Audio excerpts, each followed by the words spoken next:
Dia berat, tak berbunyi, tapi tak bonteng sekolah. Apa dia? Pasal dari Temu. Barang-barang ni semua aku dapat dekat Temu. Temu tengah bagi diskaun. Download app Temu, search kod aku DYJ9449. Cari dekat search bar. Korang akan dapat diskaun sebanyak 90%. So, hari ni barang ni semua aku dapat percuma. Jom kita tengok satu-satu. So, barang pertama yang aku dapat adalah lampu RGB sekali dengan tripod. Jom kita try. Ui, semat dah. So, dalam kelas budak-budak pakai kipas yang bulat kan. Yang ni kipas campur power bank. Cuba try dengar. Angin kuat. Benda ni pun kita boleh guna sebagai power bank.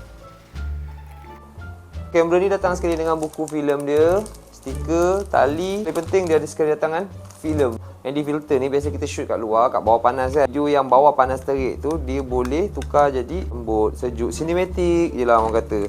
Kita ada bag. Aku biasanya kalau daripada bulan 4 sampai bulan 9 tu aku akan pergi travel, bawa budak-budak pergi pertandingan kan. Luar negara. Ui, baik. Siap ada charger kat sini. Ini bukannya aku tengok barang je ni. Aku rasa ni aku boleh bawa masuk budak ni. Malah ni muat masuk beg ni. Cuba teka ni apa? Ni namanya rig. Aku rasa kan rig ni kalau kau letak macam ni, boleh tu. Semak tu. So kita perlukan apa? Kita perlukan condenser mic. Nanti kita minta Temu condenser mic satu. Ni bukan shaver yang tu tau. Ice shaver. Siapa ada perangai macam aku? Kalau nak pasang benda ni tak tengok benda ni. Tengok kotak. Ini kalau ada ais ni kan, dapat makan petang-petang ni. Lepas tu letak sirap. Di docking deck. So ini docking stationnya. Dia macam yang lain juga, tapi dia pakai type C. So kau boleh masuk dekat iPad kau.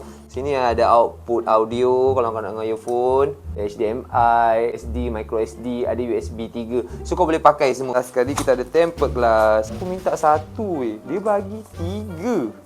So kalau korang nak juga, kau download app Temu, guna kod DYJ9449, kau akan dapat diskaun sehingga 90%.